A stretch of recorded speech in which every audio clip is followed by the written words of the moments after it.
ਸਤਿ ਸ਼੍ਰੀ ਅਕਾਲ ਜੀ। ਪੰਜਾਬੀ ਰੇਡੀਓ ਤੇ ਪੰਜਾਬੀ ਟੀਵੀ ਯੂਐਸਏ ਵੇਖ ਸੁਣ ਰਹੇ ਸਾਰੇ ਸਰੋਤਿਆਂ ਦਾ ਬਹੁਤ-ਬਹੁਤ ਸਵਾਗਤ ਹੈ। ਇਸ ਸਮੇਂ ਦੇ ਵਿਸ਼ੇਸ਼ ਪ੍ਰੋਗਰਾਮ ਬਿਯੋਂਡ ਦਾ ਹੈਡਲਾਈਨਸ ਵਿਦ ਮਨਦੀਪ ਪੂਨੀਆ ਦੇ ਵਿੱਚ। ਇਸ ਪ੍ਰੋਗਰਾਮ ਦੇ ਵਿੱਚ ਹਰ ਰੋਜ਼ ਦੀ ਤਰ੍ਹਾਂ ਸੀਨੀਅਰ ਪੱਤਰਕਾਰ ਮਨਦੀਪ ਪੂਨੀਆ ਹੋਣਾ ਦਾ ਸਾਥ ਹੁੰਦਾ ਹੈ ਤੇ ਦੇਸ਼ ਵਿਦੇਸ਼ ਦੇ ਨਾਲ ਜੁੜੀਆਂ ਹੋਈਆਂ ਕਈ ਅਹਿਮ ਖਬਰਾਂ ਹੁੰਦੀਆਂ ਨੇ ਜਿਨ੍ਹਾਂ ਤੇ ਚਾਨਣਾ ਪਾਈਦਾ ਹੈ। ਸੋ ਕਰਦੇ ਹਾਂ ਪ੍ਰੋਗਰਾਮ ਦੇ ਵਿੱਚ ਸਵਾਗਤ ਪੂਨੀਆ ਜੀ ਦਾ, ਫਿਰ ਰੁੱਖ ਖਬਰਾਂ ਦਾ ਕਰਾਂਗੇ। ਬਹੁਤ-ਬਹੁਤ ਸਵਾਗਤ ਹੈ ਜੀ ਪ੍ਰੋਗਰਾਮ 'ਚ। ਜੀ ਸ਼ੁਕਰੀਆ। ਸਤਿ ਸ੍ਰੀ ਅਕਾਲ ਗੁਰਪ੍ਰੀਤ। ਸਤਿ ਸ਼੍ਰੀ ਅਕਾਲ ਜੀ। ਸੋ ਸਭ ਤੋਂ ਪਹਿਲੀ ਖਬਰ ਤੇ ਜੇਕਰ ਆਪਾਂ ਚੱਲੀਏ ਤਾਂ ਰਾਜਸਥਾਨ ਤੋਂ ਖਬਰ ਆ ਰਹੀ ਹੈ ਕਿ ਇੱਕ ਜਿਹੜਾ ਕਹਿ ਲਈਏ ਜੈਗੂਆਰ ਵਿਮਾਨ ਹੈ, ਜੈਗੂਆਰ ਲੜਾਕੂ ਜਹਾਜ਼ ਹੈ, ਉਹ ਕ੍ਰੈਸ਼ ਹੋ ਗਿਆ ਹੈ। ਤੇ ਕੀ ਹੋਰ ਖਬਰਾਂ ਨੇ ਇਸ ਨੂੰ ਲੈ ਕੇ, ਇਸ ਦੇ ਕ੍ਰੈਸ਼ ਹੋਣ ਦਾ ਕੀ ਕਾਰਨ ਹੈ ਤੇ ਲੜਾਕੂ ਵਿਮਾਨ ਹੀ ਜ਼ਿਆਦਾ ਕ੍ਰੈਸ਼ ਕਿਉਂ ਹੁੰਦੇ ਨੇ? ਆਪਾਂ ਆਮ ਤੌਰ ਤੇ ਦੇਖਦੇ ਹਾਂ, ਖਬਰਾਂ ਆਈਆਂ ਹੀ ਰਹਿੰਦੀਆਂ ਨੇ ਕਿਤਿਓਂ ਨਾ ਕਿਤਿਓਂ। ਇਸ ਦਾ ਵੀ ਜ਼ਰੂਰ ਤੁਸੀਂ ਕਰਿਓ ਵਿਸ਼ਲੇਸ਼ਣ। ਹਾਂਜੀ, ਅੱਜ ਜਿਹੜਾ ਫਾਈਟਰ ਜੈਟ ਸੀਗਾ ਜੈਗੁਆਰ ਇੰਡੀਅਨ 에ਅਰ ਫੋਰਸ ਦਾ, ਉਹ ਅੱਜ ਕ੍ਰੈਸ਼ ਹੋਇਆਗਾ ਜੀ ਰਾਜਸਥਾਨ ਦੇ ਜੀ ਚੂਰੂ ਸ਼ਹਿਰ 'ਚ। ਇਹਨੇ ਫਲਾਈਟ ਲਈ ਸੀ ਸੂਰਤ, ਜਿਹੜਾ ਸੂਰਤਗੜ੍ਹ 에ਅਰ ਬੇਸ ਹੈ, ਉੱਥੋਂ ਇਹਨੇ ਫਲਾਈਟ ਲਈ ਸੀ। ਇਹਦੇ 'ਚ 2 ਟ੍ਰੇਨਿੰਗ ਪਾਇਲਟ ਸੀਗੇ ਤੇ ਜੀ ਫਾਈਟਰ ਪਾਇਲਟ ਸੀਗੇ ਤੇ ਉਹਨਾਂ ਨੇ 160 ਕਿਲੋਮੀਟਰ ਫਲਾਈਟ ਲਈ, ਲੇਕਿਨ ਚੂਰੂ ਆ ਕੇ ਉਸ 'ਚ ਟੈਕਨੀਕਲ ਖਾਮੀਆਂ ਆ ਗਈਆਂ। ਇੱਕ ਹਿਸਾਬ ਨਾਲ ਉਹਦੇ 'ਚ ਫੋਗਿੰਗ ਵੀ ਹੋ ਗਈ ਸੀਗੀ, ਉਹਦਾ ਹੂੰ ਕਨੈਕਸ਼ਨ ਟੁੱਟ ਗਿਆ ਸੀਗਾ ਤੇ ਬਾਅਦ 'ਚ ਉਹ ਕ੍ਰੈਸ਼ ਕਰ ਗਿਆ। ਤੇ ਇਹਦੇ 'ਚ ਦੇਖੋ, ਇਹ ਜਿਹੜਾ ਜੈਗੁਆਰ ਫਾਈਟਰ ਜੈਟ ਹੈਗਾ, ਇਹ ਬਹੁਤ ਪੁਰਾਣਾ, ਇਹ 70s 80s ਦਾ ਫਾਈਟਰ ਜੈਟ ਹੈ। ਇਹਨੂੰ ਇੰਡੀਅਨ 에ਅਰ ਫੋਰਸ ਹਜੇ ਤੱਕ ਵਰਤੀ ਜਾਂਦੀ ਹੈ। ਤੇ ਜੀ ਮੈਂ ਦੱਸਦਿਆਂ, ਤੁਸੀਂ ਸਹੀ ਕਹਿ ਰਹੇ ਹੋ ਕਿ ਇਹ ਇਦਾਂ ਦੀਆਂ ਖਬਰਾਂ ਕਿਉਂ ਆਉਂਦੀਆਂ ਨੇ। ਪਿਛਲੇ 10 ਸਾਲਾਂ ਅੰਦਰ ਆਪਾਂ ਆਪਣੇ 35 ਫਾਈਟਰ ਪਾਇਲਟ ਖੋ ਚੁੱਕੇ ਆ। 35 ਆਪਣੇ ਫਾਈਟਰ ਜੈਟ ਕ੍ਰੈਸ਼ ਹੋਏ ਨੇ, ਜਿਨ੍ਹਾਂ 'ਚ ਜ਼ਿਆਦਾਤਰ ਇਹ ਜੈਗੁਆਰ ਹੀ ਹੁੰਦੇ ਆ। ਪਤਾ ਨਹੀਂ ਜੀ ਇਸ ਕਬਾੜ ਤੋਂ ਇੰਡੀਅਨ 에ਅਰ ਫੋਰਸ ਕਿਉਂ ਛੁਟਕਾਰਾ ਨਹੀਂ ਲੈ ਰਹੀ। ਇਹਨਾਂ ਦਾ ਜਿਹੜਾ ਹੁੰਦਾ ਸੀ ਪਹਿਲਾਂ 250 ਦਾ ਇਹਨਾਂ ਦਾ ਹੁੰਦਾ ਸੀਗਾ ਜੀ, ਇਹ 250 ਹੁੰਦੇ ਸੀ, ਹੁਣ ਤਾਂ 120 ਰਹਿ ਗਏ ਹੈਗੇ ਆ। ਇਹਨਾਂ ਨੂੰ ਜੀ ਮਤਲਬ ਜੇ ਆਪਾਂ ਕਹੀਏ ਗਰੀਬ ਤੋਂ ਗਰੀਬ ਮੁਲਕ ਨਾਈਜੀਰੀਆ ਲੈ ਲਈਏ ਆਪਾਂ, ਇਸ ਕਿਸਮ ਦੇ ਮੁਲਕ ਵੀ ਇਸ ਫਾਈਟਰ ਜੈਟ ਨੂੰ ਨਹੀਂ ਵਰਤਦੇ ਹੈਗੇ ਅੱਜ ਦੇ ਟਾਈਮ ਤੇ। ਇੰਡੀਆ ਵਰਤੀ ਜੀ ਜਾ ਰਿਹਾ ਹੈ। ਤੇ ਤੁਸੀਂ ਆਪ ਹੂੰ ਹਿਸਾਬ ਲਾਓ, ਕਿੱਥੇ ਜਿਹੜਾ ਪਾਕਿਸਤਾਨ ਦੀ 에ਅਰ ਫੋਰਸ ਹੈ, ਉਹ ਤਾਂ ਪਾਕਿਸਤਾਨ ਨਾਲ ਜਿਹੜੇ 에ਅਰ ਸਪੇਸ 'ਚ ਪ੍ਰੈਕਟਿਸ ਕਰ ਰਹੀ ਹੈ ਵਧੀਆ ਜੀ 에ਅਰ ਜੈਟਸ ਨਾਲ, ਫਾਈਟਰ ਜੈਟਸ ਨਾਲ। ਇੱਧਰ ਇੰਡੀਆ ਜਿਹੜਾ 70s ਦਾ ਕਬਾੜਾ ਹੈ ਉਹਨੂੰ ਢੋ ਰਿਹਾ ਹੈ ਤੇ ਆਪਣੇ ਫਾਈਟਰ ਜੀ ਜੀ ਜੈਟਸ, ਆਪਣੇ ਜਿਹੜੇ ਫਾਈਟਰ ਪਾਇਲਟ ਹੈ ਉਹਨਾਂ ਨੂੰ ਮਰਾ ਰਿਹਾ ਹੈ, ਉਹਨਾਂ ਦੀ ਹੂੰ ਸ਼ਹਾਦਤ ਹੋ ਰਹੀ ਹੈ ਖਾਮ ਖਾ ਕਰਕੇ ਹੀ। ਦੇਖੋ, ਜਿਹੜਾ ਕੋਈ ਗਰੀਬ ਤੋਂ ਗਰੀਬ ਮੁਲਕ ਵੀ ਨਹੀਂ ਵਰਤ ਰਿਹਾ ਹੋਵੇ ਉਹ ਫਾਈਟਰ ਜੈਟ, ਜੇ ਇੱਧਰ ਇੰਡੀਆ 'ਚ ਵਰਤਿਆ ਜਾ ਰਿਹਾ ਹੋਵੇ ਤੇ ਉਹ ਵੀ ਜੀ ਪ੍ਰੈਕਟਿਸ ਵਾਸਤੇ, ਮੈਨੂੰ ਲੱਗਦਾ ਹੈਗਾ ਕਿ ਉਸ ਤੋਂ ਖਰਾਬ ਸਟ੍ਰੈਟੇਜੀ ਹੋ ਹੀ ਨਹੀਂ ਸਕਦੀ। ਇੱਕ ਵਾਰ ਜਦੋਂ ਇਹ ਆਪਰੇਸ਼ਨ ਸੰਧੂਰ ਚੱਲਿਆ ਸੀ, ਉਸ ਤੋਂ ਬਾਅਦ ਯੁੱਧ ਵਰਗਾ ਮਾਹੌਲ ਹੋ ਗਿਆ ਸੀ। ਤਾਂ ਉੱਤੇ ਜਦੋਂ ਇਹ ਸੀਜ਼ ਫਾਇਰ ਹੋਇਆ, ਉਹ ਤੋਂ 10-15 ਦਿਨ ਬਾਅਦ 에ਅਰ ਫੋਰਸ ਦੇ ਵੱਡੇ ਅਫਸਰ ਦੀ ਇੱਕ ਸਟੇਟਮੈਂਟ ਵੀ ਆਈ ਸੀ। CII ਦੀ ਸਬਮਿਟ 'ਚ ਉਹ ਬੋਲ ਰਹੇ ਸੀ, ਉਹਨਾਂ ਨੇ ਕਿਹਾ ਕਿ ਸਾਨੂੰ ਤੇ 40 ਤੇਜਸ ਫਾਈਟਰ ਜੈਟ ਹਜੇ ਤੱਕ ਨਹੀਂ ਦਿੱਤੇ ਗਏ ਹੈਗੇ ਆ। ਯਾਨੀ ਕਿ ਜੀ ਉਹਨਾਂ ਨੇ ਵੀ ਰੋਸ ਜ਼ਾਹਰ ਕੀਤਾ ਸੀਗਾ। ਇੰਡੀਅਨ 에ਅਰ ਫੋਰਸ ਕੋਲ ਨਵੇਂ ਫਾਈਟਰ ਜੈਟ ਨਹੀਂ ਹੈਗੇ ਆ ਜਿਨ੍ਹਾਂ ਤੇ ਉਹ ਪ੍ਰੈਕਟਿਸ ਕਰ ਸਕਣ, ਤੇ ਇਹਨਾਂ ਇਸ ਕਬਾੜ ਨੂੰ ਢੋ ਰਹੇ ਨੇ ਤੇ ਇਸ ਕਰਕੇ ਹੀ ਇਸ ਕਿਸਮ ਦੇ ਆਪਾਂ ਕਹਿ ਲਈਏ ਕਿ ਹਾਦਸੇ ਹੋ ਰਹੇ ਨੇ। ਉਹ ਦੋਵੇਂ ਪਾਇਲਟ ਇਜੈਕਟ ਨਹੀਂ ਕਰ ਪਾਏ ਆਪਣੇ ਆਪ ਨੂੰ, ਤਾਂ ਉਹ ਉਸ 'ਚ ਫਾਈਟਰ ਜੈਟ 'ਚ ਫਸੇ ਹੀ ਰਹਿ ਗਏ। ਇਸ ਕਰਕੇ ਮੌਕੇ ਤੇ ਉਹਨਾਂ ਦੀ ਡੈਥ ਹੋ ਗਈ ਹੈ। ਉਹਨਾਂ ਦੇ ਬਹੁਤ ਦੁਖਦਾਈ ਹੈ ਕਿ ਉਹਨਾਂ ਦੇ ਸਰੀਰ ਦੇ ਟੁਕੜੇ ਪਿੰਡ ਦੇ ਲੋਕਾਂ ਨੂੰ ਚੁਗਣੇ ਪਏ ਹੈ ਤੇ ਜੀ ਹੁਣ ਉੱਥੇ ਰੈਸਕਿਊ ਜਾਰੀ ਹੈ ਜੀ। ਬਹੁਤ ਮਾੜਾ ਘਟਨਾਕ੍ਰਮ ਹੈ। ਹੁਣ ਜਿਵੇਂ ਜਿਹੜੇ ਵੱਡੇ ਵੱਡੇ ਆਗੂ ਹੈਗੇ ਆ ਬੀਜੇਪੀ ਦੇ, ਉਹ ਸ਼ਰਧਾਂਜਲੀ ਦੇ ਦੇਣਗੇ, ਕਹਿ ਦੇਣਗੇ ਬਹੁਤ ਮਾੜਾ ਹੋਇਆ, ਦੁਖਦ ਸਮਾਚਾਰ ਹੈ, ਅਸੀਂ ਰਾਹਤ ਪਹੁੰਚਾ ਰਹੇ ਹਾਂ, ਇਹ ਕਰ ਰਹੇ ਹਾਂ, ਉਹ ਕਰ ਰਹੇ ਹਾਂ। ਪਰ ਕਦੋਂ ਤੱਕ ਇਹ ਚੱਲੂਗਾ? 10 ਸਾਲਾਂ 'ਚ 35 ਫਾਈਟਰ ਜੈਟ ਤੁਹਾਡੇ ਕ੍ਰੈਸ਼ ਹੋਏ ਨੇ ਤੇ ਤੁਸੀਂ 70s ਦਾ ਇੱਕ ਕਬਾੜਾ ਢੋ ਰਹੇ ਹੋ। ਇਹਦੇ ਵਾਸਤੇ ਜੀ ਕਿਸੇ ਦੀ ਜਵਾਬਦੇਹੀ ਤੈਅ ਹੋਊਗੀ ਜਾਂ ਨਹੀਂ ਹੋਊਗੀ, ਇਹ ਇੱਕ ਵੱਡੀ ਗੱਲ ਹੈ। ਜੀ। ਸੋ ਇਸ ਤੋਂ ਅੱਗੇ ਜੇਕਰ ਆਪਾਂ ਅਗਲੀ ਖਬਰ ਦਾ ਰੁਖ ਕਰੀਏ ਤਾਂ 9 ਜੁਲਾਈ ਅੱਜ ਦਾ ਦਿਨ ਕਹਿੰਦੇ ਨੇ ਕਿ ਇਤਿਹਾਸ ਦਾ ਸਭ ਤੋਂ ਛੋਟਾ ਦਿਨ ਹੈ। ਇਹ ਕਿਉਂ ਹੈ? ਸਾਇੰਟੀਫਿਕ ਇਸ ਦਾ ਕੀ ਰੀਜ਼ਨ ਹੈ, ਇਹ ਜ਼ਰੂਰ ਦੱਸਿਓ। ਤੇ ਕਹਿੰਦੇ ਨੇ ਕਿ ਧਰਤੀ ਅਗਲੇ ਕੁਝ ਦਿਨ ਥੋੜਾ ਜਿਹਾ ਤੇਜ਼ੀ ਦੇ ਨਾਲ ਘੁੰਮੂਗੀ। ਥੋੜੀ ਜਿਹੀ ਤੇਜ਼ੀ ਕਿੰਨੀ? ਕਿਉਂਕਿ ਇੱਥੇ 1 ਮਿਲੀ ਸੈਕਿੰਡ ਦੇ ਨਾਲ, ਉਸ ਤੋਂ ਵੀ ਘੱਟ ਦੀ ਰਫ਼ਤਾਰ ਦੇ ਘਾਟੇ ਜਾਂ ਵਾਧੇ ਦੇ ਨਾਲ ਬਹੁਤ ਸਾਰਾ ਚੇਂਜਸ ਹੋ ਜਾਂਦੀਆਂ ਨੇ, ਬਹੁਤ ਸਾਰੀਆਂ ਤਬਦੀਲੀਆਂ ਨੇਚਰ ਵਾਈਜ਼ ਆ ਸਕਦੀਆਂ ਨੇ। ਦੇਖੋ, ਲਾਈਫ ਸਾਇੰਸਿਸ ਇਹ ਕਹਿ ਰਹੇ ਨੇ, ਲਾਈਫ ਸਾਇੰਸ ਲਗਾਤਾਰ ਇਸ ਤੇ ਰਿਸਰਚ ਵੀ ਕਰ ਰਹੀ ਹੈ, ਕਹਿ ਰਹੀ ਹੈ ਕਿ ਜਿਹੜਾ ਮੂਨ ਹੈ, ਉਹਦੀ ਜੀ ਜਿਹੜੀ ਰੋਟੇਸ਼ਨ ਹੈ ਉਹ ਕਿਤੇ ਨਾ ਕਿਤੇ ਅਰਥ ਦੀ ਰੋਟੇਸ਼ਨ ਨੂੰ ਪ੍ਰਭਾਵਿਤ ਕਰ ਰਹੀ ਹੈ। ਤੇ ਉਹਨਾਂ ਪਹਿਲਾਂ ਵੀ ਦੱਸਿਆ ਗਿਆ ਸੀ, ਜਿਵੇਂ 5 ਜੁਲਾਈ ਨੂੰ ਉਹ ਜਿਹੜੀ ਅਰਥ ਸੀ ਉਹ 1.66 ਮਿਲੀ ਸੈਕਿੰਡ ਪਹਿਲਾਂ ਆਪਣਾ ਚੱਕਰ ਉਹਨੇ ਖਤਮ ਕਰ ਲਿਆ ਸੀ। ਅੱਜ ਦੱਸਿਆ ਜਾ ਰਿਹਾ ਹੈਗਾ ਕਿ 1.51 ਮਿਲੀ ਸੈਕਿੰਡ ਤੋਂ ਪਹਿਲਾਂ ਹੀ ਇਹ ਜਿਹੜਾ ਚੱਕਰ ਹੈ ਇਹ ਖਤਮ ਹੋ ਜਾਊਗਾ। ਤੇ ਅੱਜ ਦਾ ਦਿਨ ਸਭ ਤੋਂ ਛੋਟਾ ਮੰਨਿਆ ਜਾ ਰਿਹਾ 22 ਜੁਲਾਈ ਅਤੇ 5 ਅਗਸਤ ਨੂੰ ਵੀ ਦੱਸਿਆ ਜਾ ਰਿਹਾ। ਇਹ ਵੀ ਦੱਸਿਆ ਜਾ ਰਿਹਾ ਹੈਗਾ ਕਿ ਜਿਹੜਾ ਵਾਯੂਮੰਡਲੀय ਦਬਾਅ ਹੈ, ਬਦਲਾਅ ਹੈ ਬੇਸਿਕਲੀ, ਜੀ ਜਿਹਦੇ ਚ ਹਾਈਡਰੋਜਨ, ਹੀਲੀਅਮ, ਇਸ nitrogen, argon, carbon dioxide, water, ਇਹ ਸਾਰਿਆਂ ਦਾ ਜਿਹੜਾ ਆਪਾਂ ਕਹਿ ਲਈਏ ਕਿ ਜਿਹੜਾ ਦਬਾਅ ਬਣ ਰਿਹਾ ਉਹਦੇ ਕਰਕੇ ਹੀ ਇਹ ਵਾਪਰ ਰਿਹਾ ਹੈਗਾ ਜੀ। ਤੇ ਮਤਲਬ ਇਹ ਦੱਸਿਆ ਜਾ ਰਿਹਾ ਹੈਗਾ ਕਿ ਜਿਹੜਾ ਮੂਨ ਹੈ ਉਹ ਵੀ ਇਸ ਤੇ ਅਸਰ ਪਾ ਰਿਹਾ ਹੈ। ਤੇ ਉਦਾਂ ਮਤਲਬ ਕੋਈ ਅਸਰ ਤਾਂ ਨਹੀਂ ਪਊਗਾ ਆਮ ਲੋਕਾਂ ਤੇ, ਸਿਰਫ ਔਰ ਸਿਰਫ ਇਹੀ ਹੈ ਕਿ ਜਿਹੜਾ ਲਾਈਫ ਸਾਇੰਸਿਸ ਨੂੰ ਕੀ ਇਹਦਾ ਅਸਰ ਪਏ ਆ ਓਵਰਆਲ ਪੂਰੇ ਯੂਨੀਵਰਸ 'ਚ, ਉਹਦਾ ਉਹਨਾਂ ਨੂੰ ਹਜੇ ਐਨਾਲਿਸਿਸ ਕਰਨ 'ਚ ਟਾਈਮ ਲੱਗੂਗਾ। ਤੇ ਹਜੇ ਤਾਂ ਮਤਲਬ ਇਹੀ ਖਬਰ ਹੈ ਕਿ ਇਹਦੇ 'ਚ ਸਿਰਫ ਦਿਨ ਹੀ ਛੋਟਾ ਹੋਊਗਾ। ਬਾਕੀ ਇਹ ਦੱਸਿਆ ਜਾ ਰਿਹਾ ਹੈਗਾ ਕਿ ਜੇ ਇਹ ਸਾਰਾ ਕੁਝ ਚੱਲਦਾ ਰਿਹਾ ਤਾਂ 2029 ਚ 1 ਸੈਕਿੰਡ ਤੱਕ ਟਾਈਮ ਘਟ ਜਾਊਗਾ ਤੇ ਉਹਨੂੰ ਨੈਗੇਟਿਵ ਲੀਪ ਸੈਕਿੰਡ ਕਿਹਾ ਜਾਊਗਾ। ਜੀ ਇਹ ਦੱਸਿਆ ਜਾ ਰਿਹਾ। ਤੇ ਜੇ ਇਹ ਸਾਰਾ ਚੱਲਦਾ ਰਿਹਾ, ਇੰਨਾ ਹੀ ਦਬਾਅ ਜਿਹੜਾ ਹੈਗਾ ਆਪਣੇ ਪੈਂਦਾ ਰਿਹਾ, ਵਾਯੂਮੰਡਲੀय ਦਬਾਅ ਪੈਂਦਾ ਰਿਹਾ, ਐਟਮੋਸਫੇਰਿਕ ਪ੍ਰੈਸ਼ਰ ਪੈਂਦਾ ਰਿਹਾ, ਫਿਰ ਮੈਨੂੰ ਲੱਗਦਾ ਹੈਗਾ ਕਿ ਜਿਵੇਂ ਟੈਲੀਕਮਿਊਨੀਕੇਸ਼ਨ ਹੋ ਗਿਆ, ਸੈਟੇਲਾਈਟਸ ਹੋ ਗਏ, ਜਾਂ ਫਿਰ ਜਿਹੜੇ ਆਪਾਂ ਸੈਟੇਲਾਈਟ ਛੱਡੇ ਹੋਏ ਆ ਉਹਨਾਂ 'ਚ ਜੀ ਦਿੱਕਤ ਆਉਣਗੀਆਂ। ਤੇ ਈਵਨ ਮੂਨ ਦੀ ਅਤੇ ਸਨ ਦੀ ਪੋਜੀਸ਼ਨਿੰਗ 'ਚ ਵੀ ਦਿੱਕਤ ਆਊਗੀ। ਇਸ ਕਰਕੇ ਜਿਹੜੀ ਨੈਵੀਗੇਸ਼ਨ ਸਿਸਟਮ ਹੈ ਉਹਦੇ 'ਚ ਵੀ ਆਪਾਂ ਨੂੰ ਬਦਲਾਅ ਦੇਖਣ ਨੂੰ ਮਿਲਣਗੇ। ਜੀ ਸੋ ਜੇਕਰ ਆਪਾਂ ਇਸ ਤੋਂ ਅਗਲੀ ਖਬਰ ਦਾ ਰੁਖ ਕਰੀਏ ਤਾਂ ਗੁਜਰਾਤ ਤੋਂ ਇਹ ਖਬਰ ਹੈ। ਇੰਜੀਨੀਅਰਿੰਗ ਦੇ ਨਮੂਨੇ ਅਸੀਂ ਦੁਨੀਆ ਦੇ ਦੇਖਦੇ ਹਾਂ ਤੇ ਗੱਲ ਕਰਦੇ ਹਾਂ ਯੂਰਪ ਦੇ ਵੱਡੇ ਵੱਡੇ ਕਹਿ ਲਈਏ ਵੀ ਮੁਲਕਾਂ ਦੀ, ਜਿੱਥੇ ਬਹੁਤ ਸੋਹਣਾ ਸੋਹਣਾ ਆਰਕੀਟੈਕਟ ਦੇ ਨਮੂਨੇ ਨੇ। ਪਰ ਜਦੋਂ ਭਾਰਤ ਦੀ ਗੱਲ ਕਰਦੇ ਹਾਂ, ਖਾਸ ਤੌਰ ਤੇ ਇਸ ਯੁੱਗ ਦੀ, ਇਸ ਸਮੇਂ ਦੀ ਜਿਹਦੇ ਵਿੱਚ ਅਸੀਂ ਰਹਿ ਰਹੇ ਹਾਂ, ਇਸ ਦੇ ਵਿੱਚ ਜਿਹੜੇ ਅਸੀਂ ਨਮੂਨੇ ਦੇਖ ਰਹੇ ਹਾਂ ਸ਼ਾਇਦ ਉਹ ਦੁਨੀਆ ਦੇ ਕਿਸੇ ਵੀ ਹੋਰ ਦੇਸ਼ ਨੇ ਨਹੀਂ ਦੇਖੇ ਹੋਣਗੇ। ਕਰਪਟ ਤੋਂ ਕਰਪਟ ਦੇਸ਼ ਵੀ ਹੋਵੇ, ਸ਼ਾਇਦ ਉੱਥੇ ਐ ਹੋ ਸਕਦਾ ਵੀ ਪੁਲ ਬਣੇ ਹੀ ਨਾ, ਪਰ ਪੁਲ ਇੰਨਾ ਭੈੜਾ ਬਣੇ ਕਿ ਉਸ ਦੇ ਉੱਪਰ ਚੱਲਦੀਆਂ ਗੱਡੀਆਂ ਹੇਠਾਂ ਨਹਿਰ 'ਚ ਡਿੱਗ ਜਾਣ। ਇਹ ਤਾਂ ਨਮੂਨਾ ਭਾਰਤ 'ਚ ਹੀ ਵਾਪਰ ਸਕਦਾ, ਕਿਉਂਕਿ ਅਸੀਂ ਸਾਰੇ ਜਾਣਦੇ ਹਾਂ ਕਿ ਕਰਪਸ਼ਨ ਕਿਸ ਕਿਸ ਜਗ੍ਹਾ ਤੇ ਪਹੁੰਚ ਚੁੱਕੀ ਹੈ। ਸੋ ਗੁਜਰਾਤ ਦੀ ਇਹ ਜਿਹੜੀ ਖਬਰ ਹੈ, ਕਹਿੰਦੇ ਵੀ ਪੁਲ ਟੁੱਟ ਗਿਆ ਵਿਚਾਲੇ ਤੋਂ ਤੇ ਚੱਲਦੀਆਂ ਗੱਡੀਆਂ, ਉਸ ਪੁਲ ਤੇ ਚੱਲ ਰਹੀਆਂ ਗੱਡੀਆਂ ਨਹਿਰ ਦੇ ਵਿੱਚ ਡਿੱਗੀਆਂ ਨੇ। ਵੀਡੀਓ ਸਾਹਮਣੇ ਆਈ ਹੈ, ਬਹੁਤ ਲੋਕਾਂ ਦੀ ਮੌਤ ਵੀ ਹੋਈ ਹੈ। ਇਹਨੂੰ ਜਰਾ ਕਰਿਓ ਡੀਕੋਡ, ਕੀ ਹੈ ਸਾਰਾ ਮਾਮਲਾ। ਬਿਲਕੁਲ, ਇਹ ਜਿਹੜਾ ਦਰਿਆ ਸੀਗਾ ਮਈ ਸਾਗਰ, ਜੀ ਗੁਜਰਾਤ ਦੇ ਵਡੋਦਰਾ 'ਚ ਪੈਂਦਾ, ਉਹਦੇ 'ਚ ਇਹ ਪੁਲ ਬਣਿਆ ਹੋਇਆ ਸੀ, ਬ੍ਰਿਜ ਬਣਿਆ ਹੋਇਆ ਸੀ। ਤੇ ਇਹ ਅੱਜ ਸਵੇਰ ਟੁੱਟ ਗਿਆ ਹੈਗਾ। ਇਹਦੇ 'ਚ 2 ਜੀ ਟਰੱਕ, 2 ਕਾਰਾਂ, 1 ਰਿਕਸ਼ਾ ਤੇ ਮਾੜੇ ਮੋਟੇ ਕੱਤੀ ਟੈਂਕਰ ਵਗੈਰਾ, ਇਹ ਸਾਰੇ ਟੁੱਟੇ ਨੇ। ਮਤਲਬ ਇਹਦੇ 'ਚ ਅੰਦਰ ਧਸੇ ਨੇ। ਤੇ 11 ਲੋਕਾਂ ਦੀ ਮੌਕੇ ਤੇ ਮੌਤ ਹੋ ਗਈ ਹੈਗੀ ਆ ਤੇ 8 ਲੋਕਾਂ ਨੂੰ ਬਚਾਇਆ ਗਿਆ ਹੈਗਾ। ਹਜੇ 2 ਜਿਹੜੇ ਲੋਕ ਨੇ ਉਹ ਹਜੇ ਵੀ ਲਾਪਤਾ ਨੇ ਤੇ ਰੈਸਕਿਊ ਕਰਨ ਵਾਸਤੇ ਟੀਮਾਂ ਲੱਗੀਆਂ ਹੋਈਆਂ ਨੇ। ਇਹ ਜਿਹੜਾ ਪੁਲ ਹੈਗਾ ਇਹ ਸੌਰਾਸ਼ਟਰ ਨਾਲ ਜੋੜਦਾ ਸੀਗਾ, ਸੂਰਤ ਨੂੰ, ਭਰੂਚ ਨੂੰ, ਤਾਪੀ, ਵਲਸਾੜ, ਇਹ ਸਾਰੇ ਨੂੰ।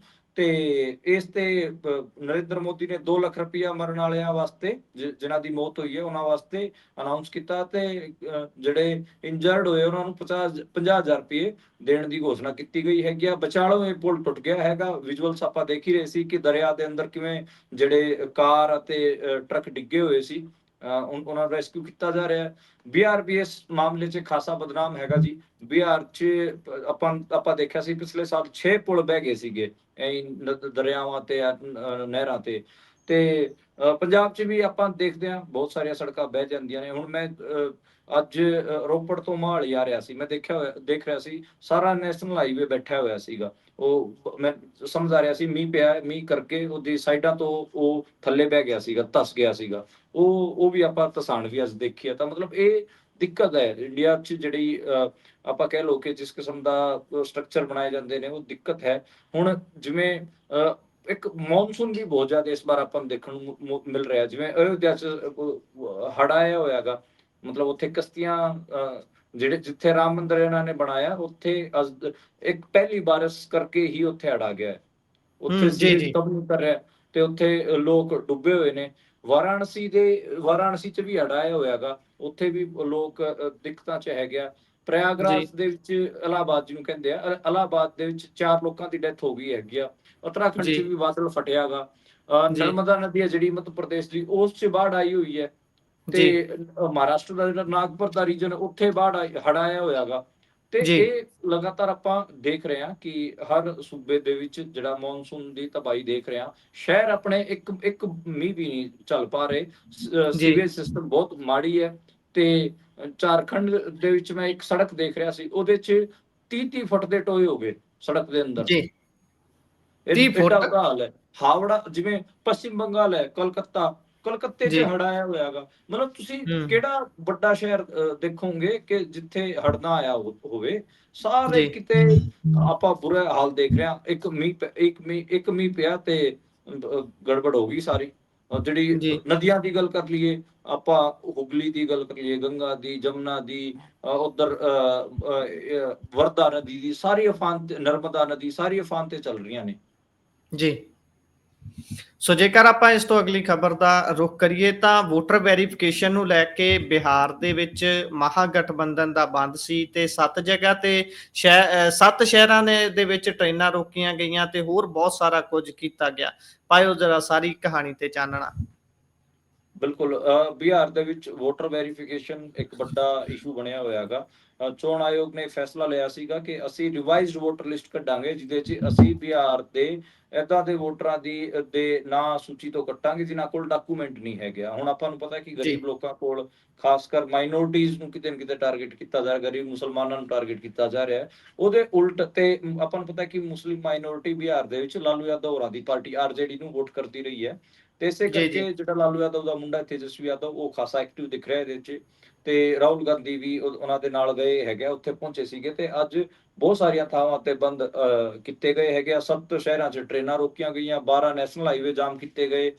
ਤੇ ਇੱਕ ਤਾਂ ਮੈਂ ਵਿਜ਼ੂਅਲਸ ਵੀ ਦੇਖ ਰਿਹਾ ਸੀ, ਇੱਕ ਪਿੰਡਾਂ 'ਚ ਬਜ਼ੁਰਗਾਂ ਨੇ ਮੱਝਾਂ ਸੜਕਾਂ ਤੇ ਬੰਨ੍ਹ ਦਿੱਤੀਆਂ। ਜਿਹੜੇ ਉੱਥੇ ਯਾਦਵ ਕਮਿਊਨਿਟੀ ਹੈ, ਬੇਸਿਕਲੀ ਉਹ ਚਰਵਾਏ ਨੇ, ਯਾਨੀ ਕਿ ਮੱਝਾਂ ਜੀ ਦਾ ਕੰਮ ਕਰਦੇ ਨੇ। ਜਿਵੇਂ ਹਰਿਆਣਾ, ਪੰਜਾਬ 'ਚ ਗੁੱਜਰ ਕੰਮ ਕਰਦੇ ਨੇ ਮੱਝਾਂ ਦਾ, ਐਂ ਹੀ ਬਿਹਾਰ ਦੇ ਵਿੱਚ ਪੈਜੈਂਟ ਕਮਿਊਨਿਟੀ ਹੈ ਯਾਦਵ, ਉਹ ਖੇਤੀ ਦਾ ਤੇ ਮੱਝਾਂ ਦਾ ਕੰਮ ਕਰਦੇ ਨੇ, ਦੁੱਧ ਦਾ ਕੰਮ ਕਰਦੇ ਨੇ। ਤੇ ਉਹਨਾਂ ਨੇ ਆਪਣੀ ਜੀ ਮੱਝਾਂ ਵੀ ਬੰਨ੍ਹਤੀਆਂ ਸੀ ਅੱਜ ਹਾਈਵੇਜ਼ ਤੇ ਉਹ ਦੇਖ ਰਹੇ ਜੀ ਸੀ ਜੀ ਅੱਜ। ਮਤਲਬ ਬਹੁਤ ਵੱਡਾ ਅਸਰ ਦੇਖਣ ਨੂੰ ਮਿਲਿਆ ਹੈਗਾ ਬਿਹਾਰ ਦੇ ਵਿੱਚ। ਤੇ ਇਹ ਇਸ਼ੂ ਬਿਹਾਰ ਦੇ ਵਿੱਚ ਤਾਂ ਬਣ ਗਿਆ ਹੈਗਾ। ਇਹ ਇੱਕ ਗੱਲ ਹੈ ਇਹਦੇ ਵਿੱਚ, ਇਹਦੇ 'ਚ ਜਿੱਦਾਂ ਆਪਾਂ ਪਹਿਲਾਂ ਹੁਣੇ ਗੱਲ ਕੀਤੀ ਸੀ, ਮਾਫੀ ਚਾਹੁੰਦਾ ਮੈਂ, ਜਿੱਦਾਂ ਆਪਾਂ ਪਿਛਲੀ ਖਬਰ ਹੀ ਹਾਲੇ ਲਈ ਕਿ ਕਿਸ ਤਰੀਕੇ ਦੇ ਨਾਲ ਬਾੜ, ਹੜ੍ਹ ਵਰਗੇ ਹਾਲਾਤ ਨੇ। ਜਦੋਂ ਬਿਹਾਰ ਦੀ ਗੱਲ ਕਰਦੇ ਆ ਲਿਵਿੰਗ ਸਟੈਂਡਰਡ ਦੇ ਹਿਸਾਬ ਦੇ ਨਾਲ, ਉੱਥੇ ਤਾਂ ਜਾਨ ਦਾ ਖੌਫ ਬਣ ਜਾਂਦਾ। ਲੋਕੀ ਆਪਣੀ ਜਾਨ ਬਚਾਉਣ ਜਾਂ ਤੁਹਾਡੇ ਲਈ ਡਾਕੂਮੈਂਟ ਬਚਾਉਣ ਕਿ ਅਸੀਂ ਆਪਣੀ ਨਾਗਰਿਕਤਾ ਸਾਬਿਤ ਕਰਨੀ ਹੈ। ਇਹ ਵੀ ਇੱਕ ਐਂਗਲ ਹੈ ਨਾ। ਬਿਲਕੁਲ, ਬਿਹਾਰ ਫਲੱਡ ਪਲੇਨ ਵੀ ਹੈ। ਸੈਂਟਰਲ ਜੀ ਇੰਡੀਆ ਦਾ ਜੇ ਆਪਾਂ ਕਹੀਏ ਇੱਕ ਸੂਬਾ ਜਿਹਦੇ 'ਚ ਸਭ ਤੋਂ ਵੱਧ ਹੜ੍ਹ ਆਉਂਦੇ ਨੇ, ਉਹ ਬਿਹਾਰ ਹੀ ਹੈ। ਬਿਹਾਰ ਦੇ ਵਿੱਚ ਗਰੀਬੀ ਵੀ ਹੈ। ਹਰ ਸਾਲ ਆਪਾਂ ਨੂੰ ਪਤਾ ਗਰੀਬਾਂ ਦੇ ਜਿਹੜੇ ਝੁੱਗੀਆਂ ਨੇ, ਜਾਂ ਫਿਰ ਉਹਨਾਂ ਦੇ ਆਪਾਂ ਕਹਿ ਲਈਏ ਕਿ ਜਿਹੜੇ ਕੱਚੇ ਮਕਾਨ ਨੇ, ਉਹ ਬਹਿ ਜਾਂਦੇ ਨੇ। ਇਹ ਤੁਸੀਂ ਸਹੀ ਕਹਿ ਰਹੇ ਜੀ ਹੋ। ਉੱਥੇ ਮਤਲਬ ਜਿਹੜੀ ਆਪਣੀ ਨਾਰਥ ਈਸਟ ਤੋਂ ਜਿਹੜੀ ਨਦੀ ਨਿਕਲਦੀ ਹੈ ਬ੍ਰਹਮਪੁੱਤਰਾ, ਉੱਥੇ ਜੀ ਉਹ ਬ੍ਰਹਮਪੁੱਤਰਾ ਦਾ ਫਲੱਡ ਪਲੇਨ ਹੈ, ਉਹ ਬਹੁਤ ਉੱਥੇ ਨੁਕਸਾਨ ਕਰਦੀ ਹੈ। ਉੱਥੇ ਤਾਂ 7 ਜੀ ਨਦੀਆਂ ਨੇ ਬਿਹਾਰ ਦੇ ਵਿੱਚ, 7 ਜੀ ਰਿਵਰਸ। ਉਹ ਜੀ ਬਹੁਤ ਜੀ ਬਹੁਤ ਨੁਕਸਾਨ ਕਰਦੀਆਂ ਨੇ। ਸਹੀ ਕਹਿ ਰਹੇ ਹੋ ਤੁਸੀਂ। ਅੱਜ ਮੈਂ ਸੁਣ ਵੀ ਰਿਹਾ ਸੀ, ਜਿਹੜਾ ਰਾਹੁਲ ਗਾਂਧੀ ਦੀ ਗੱਲ ਵੀ ਸੁਣ ਰਿਹਾ ਸੀ, ਤੇਜਸਵੀ ਯਾਦਵ ਦੀ। ਉਹਨਾਂ ਨੇ ਕਿਹਾ ਕਿ ਜਿਵੇਂ ਇਹਨਾਂ ਨੇ ਮਹਾਰਾਸ਼ਟਰ ਦੇ ਵਿੱਚ ਕੀਤਾ ਸੀ, ਉਸੇ ਹਿਸਾਬ ਨਾਲ ਇਹ ਬਿਹਾਰ ਦੇ ਵਿੱਚ ਚੋਣਾਂ ਨੂੰ ਚੋਰੀ ਕਰਨ ਦਾ ਆਰੋਪ ਲਾਇਆ ਕਿ ਇਹ ਵੋਟਾਂ ਦੀ ਵੋਟਬੰਦੀ ਕਰ ਰਹੇ ਨੇ। ਜਿਵੇਂ ਨੋਟਬੰਦੀ ਹੋਈ ਸੀ, ਹੁਣ ਇਹ ਵੋਟਬੰਦੀ ਕਰ ਰਹੇ ਨੇ। ਤੇ ਜਿਹੜਾ ਚੋਣ ਆਯੋਗ ਦਾ ਕਮਿਸ਼ਨਰ ਹੈਗਾ, ਉਹ ਜੀ ਆਰਐਸਐਸ ਬੀਜੇਪੀ ਵਾਂਗ ਗੱਲ ਕਰ ਰਿਹਾ ਸੀ। ਗੱਲ ਕਰਨ ਗਏ ਸੀਗੇ ਤੇ ਸਾਡੇ ਨਾਲ ਉਹਨੇ ਜਿਹੜੀ ਗੱਲ ਕੀਤੀ, ਉਹ ਜਿਵੇਂ ਜਮੇ ਹੀ ਬੀਜੇਪੀ ਅਤੇ ਆਰਐਸਐਸ ਵਾਲੀ ਟੋਨ ਸੀਗੀ। ਤੇ ਸਾਨੂੰ ਲੜਨਾ ਪਊਗਾ। ਇਹਦੇ ਉਲਟ ਅੱਜ ਇਹ ਰਾਹੁਲ ਗਾਂਧੀ ਨੇ ਕਿਹਾ, ਤੇਜਸਵੀ ਯਾਦਵ ਸੀ, ਉਹਨਾਂ ਨੇ ਵੀ ਇਹੀ ਕਿਹਾ ਕਿ ਅਸੀਂ ਵੋਟਬੰਦੀ ਨਹੀਂ ਹੋਣ ਦੇਵਾਂਗੇ, ਗਰੀਬਾਂ ਦਾ ਹੱਕ ਜੀ ਨਹੀਂ ਮਾਰਨ ਦੇਵਾਂਗੇ, ਅਸੀਂ ਇਸ ਦੇ ਉਲਟ ਖੁੱਲ ਕੇ ਲੜਾਂਗੇ। ਇਹਦੇ ਵਿੱਚ ਮਤਲਬ ਜੀ ਜੀ ਹਾਂਜੀ। ਇਹਦੇ ਚ ਇਹ ਵੀ ਗੱਲ ਹੈ ਨਾ, ਕੱਲਾ ਇੱਥੇ ਹੀ ਨਹੀਂ ਰੁਕਣਾ ਇਹਨਾਂ ਨੇ। ਹੁਣ ਆਪਾਂ ਇਹਦੇ ਨਾਲ ਹੀ ਅਗਲੀ ਖਬਰ ਵੀ ਲੈ ਲੈਂਦੇ ਆ। ਇਸ ਤੋਂ ਬਾਅਦ ਇਹਨਾਂ ਨੇ ਅਸਾਮ ਤੇ ਬੰਗਾਲ ਦੇ ਵਿੱਚ ਵੀ ਸੇਮ ਮਾਡਲ ਅਪਲਾਈ ਕਰਨਾ ਹੈ। ਵੋਟਰ ਲਿਸਟ ਦੇ ਵਿੱਚੋਂ ਕਹਿੰਦੇ ਵੀ ਆਪਾਂ ਗੈਰ ਭਾਰਤੀ ਨਹੀਂ ਰਹਿਣ ਦੇਣੇ ਹੈਗੇ। ਇਹ ਜਿਹੜੀਆਂ ਗੱਲਾਂ ਇਹ ਕਰ ਰਹੇ ਨੇ, ਇਹ ਸਾਰੀਆਂ ਇੱਕ ਤਰੀਕੇ ਨਾਲ ਧਰੂਵੀਕਰਨ ਵਾਲੀ ਗੱਲਬਾਤ ਹੀ ਹੈ ਸਾਰੀ। ਫਿਰ ਦੇਖੋ ਤੁਸੀਂ ਇੱਕ ਗੱਲ ਮੈਨੂੰ ਇਹ ਦੱਸੋ ਕਿ ਕਿਹੜੀ ਇੰਡੀਆ ਦੇ ਵਿੱਚ ਕਿਹੜੀ ਮਾਈਨੋਰਿਟੀ ਨੂੰ ਇਹ ਬਾਹਰੀ ਦੱਸਦੇ ਨੇ? ਉਹਨੂੰ ਬੰਗਾਲੀ ਦੱਸਦੇ ਨੇ, ਬਾਂਗਲਾਦੇਸ਼ੀਆਂ ਦੱਸਦੇ ਨੇ, ਜਾਂ ਪਾਕਿਸਤਾਨੀ ਦੱਸਦੇ ਨੇ? ਕਿਹੜੀ ਨੂੰ? ਮੁਸਲਮਾਨਾਂ ਨੂੰ। ਜੀ ਆਪਾਂ ਨੂੰ ਪਤਾ ਹੈ ਪੱਛਮੀ ਬੰਗਾਲ ਅਤੇ ਅਸਮ ਦੇ ਵਿੱਚ ਜਿਹੜੇ ਮੁਸਲਮਾਨ ਨੇ ਉਹਨਾਂ ਨੂੰ ਕੀ ਕਹਿੰਦੇ ਨੇ ਕਿ ਇਹ ਬੰਗਲਾਦੇਸ਼ ਤੋਂ ਆਏ ਹੋਏ ਨੇ। ਜੀ ਠੀਕ ਹੈ, ਉੱਥੇ ਵੀ ਚੋਣ ਹੈਗੇ ਆ, ਆਪਾਂ ਨੂੰ ਪਤਾ ਅਗਲੇ ਸਾਲ ਚੋਣ ਹੈਗੇ ਅਸਮ ਦੇ ਵਿੱਚ ਵੀ ਤੇ ਬੰਗਾਲ ਦੇ ਵਿੱਚ ਵੀ। ਉੱਥੇ ਵੀ ਇਹਨਾਂ ਨੇ ਮੁਸਲਮਾਨਾਂ ਨੂੰ ਹੀ ਟਾਰਗੇਟ ਕਰਨਾ ਹੈ। ਬਿਹਾਰ ਦੇ ਵਿੱਚ ਵੀ ਮੁਸਲਮਾਨਾਂ ਦੀ 19% ਆਬਾਦੀ ਹੈ, ਅਸਮ ਦੇ ਵਿੱਚ ਵੀ ਚੰਗੀ ਆਬਾਦੀ ਹੈ, ਤਕਰੀਬਨ 25-26% ਦੇ ਆਸ-ਪਾਸ ਬੰਗਾਲ 'ਚ ਆਬਾਦੀ ਹੈ। ਇਹ ਜਿਹੜਾ ਸੀਐਨਆਰਸੀ ਵੇਲੇ ਇਹ ਐਨਆਰਸੀ ਰਜਿਸਟਰ ਲੈ ਕੇ ਆ ਰਹੇ ਸੀ ਜੀ, ਉਹਨੂੰ ਹੁਣ ਇਹ ਚੋਣ ਆਯੋਗ ਦੇ ਥਰੂ ਲੈ ਕੇ ਆ ਰਹੇ ਨੇ। ਡਾਕੂਮੈਂਟ ਦਿਖਾਓ। ਹੁਣ ਮਤਲਬ ਗਰੀਬ ਬੰਦਿਆਂ ਕੋਲ ਤਾਂ ਕੀ ਡਾਕੂਮੈਂਟ ਹੁੰਦੇ ਨੇ ਦੱਸੋ? ਕੀ ਡਾਕੂਮੈਂਟ ਉਹ ਸਾਂਭ ਕੇ ਰੱਖਦੇ ਨੇ? ਜਦ ਉਹਨਾਂ ਕੋਲ ਤਾਂ ਵੋਟਰ ਕਾਰਡ ਹੁੰਦਾਗਾ, ਰਾਸ਼ਨ ਕਾਰਡ ਹੁੰਦਾਗਾ, ਡੋਮਿਸਾਈਲ ਤਾਂ ਉਹਨਾਂ ਨੂੰ ਪਤਾ ਹੀ ਨਹੀਂ ਹੁੰਦਾ ਕਿ ਡੋਮਿਸਾਈਲ ਵੀ ਕੋਈ ਚੀਜ਼ ਹੁੰਦੀ ਹੈ। ਜੇ ਡੋਮਿਸਾਈਲ ਨਹੀਂ ਹੋਊਗਾ ਤੇ ਉਹਨਾਂ ਨੂੰ ਨਾਗਰਿਕ ਹੀ ਨਹੀਂ ਮੰਨਣਗੇ, ਕਹਿ ਦੇਣਗੇ ਕਿ ਅੱਛਾ ਵੋਟਰ ਕਾਰਡ ਦਾ ਤੁਹਾਡਾ ਬਣਾਤਾ ਹੋਊਗਾ, ਆਗੂਆਂ ਨੇ ਬਣਾਤਾ ਹੋਊਗਾ ਜੀ। ਮਤਲਬ ਉਹਨਾਂ ਕੋਲ ਮਾੜੇ ਮੋਟੇ 2-3 ਡਾਕੂਮੈਂਟ ਹੁੰਦੇ ਆ। ਆਪਾਂ ਨੂੰ ਪਤਾ ਆਧਾਰ ਕਾਰਡ ਮਿਲ ਜਾਂਦਾ ਗਰੀਬਾਂ ਕੋਲ। ਉਹਨਾਂ ਕੋਲ ਤਾਂ ਜਿਹੜੇ ਸਿਟੀਜ਼ਨਸ਼ਿਪ, ਤੁਸੀਂ ਅੱਜ ਤੱਕ ਕੋਈ ਸਿਟੀਜ਼ਨਸ਼ਿਪ ਦਾ ਸਰਟੀਫਿਕੇਟ ਥੋੜੀ ਨਾ ਜਾਰੀ ਕੀਤਾ ਇੰਡੀਆ ਦੇ ਵਿੱਚ। ਜੀ ਜੀ ਇੱਕ ਆਧਾਰ ਕਾਰਡ ਹੈ, ਆਧਾਰ ਕਾਰਡ ਨੂੰ ਵੀ ਤੁਸੀਂ ਕਈ ਜਗ੍ਹਾ ਮੰਨਦੇ ਹੋ, ਕਿਤੇ ਨਹੀਂ ਮੰਨਦੇ। ਜੇਕਰ ਉਹਨੂੰ ਨਹੀਂ ਮੰਨਣਾ, ਜੇਕਰ ਨਹੀਂ ਮੰਨਣਾ ਤਾਂ ਤੁਸੀਂ ਉਹਨੂੰ ਸਭ ਤੋਂ ਸੇਫ ਜਿਹੜੀਆਂ ਜਗ੍ਹਾ ਹੋਣੀਆਂ ਚਾਹੀਦੀਆਂ ਨੇ, 에ਅਰਪੋਰਟ ਵਰਗੀ, 에ਅਰਪੋਰਟ ਤੇ ਤਾਂ ਤੁਸੀਂ ਆਧਾਰ ਕਾਰਡ ਤੇ ਐਂਟਰੀ ਦੇ ਦਿੰਦੇ ਹੋ, ਪਰ ਤੁਸੀਂ ਉਹਨੂੰ ਨਾਗਰਿਕਤਾ ਦਾ ਇੱਕ ਤਰੀਕੇ ਨਾਲ ਮੰਨਦੇ ਨਹੀਂ ਵੀ ਇਹ ਵੈਲਿਡ ਤੁਹਾਡਾ ਡਾਕੂਮੈਂਟ ਹੈ।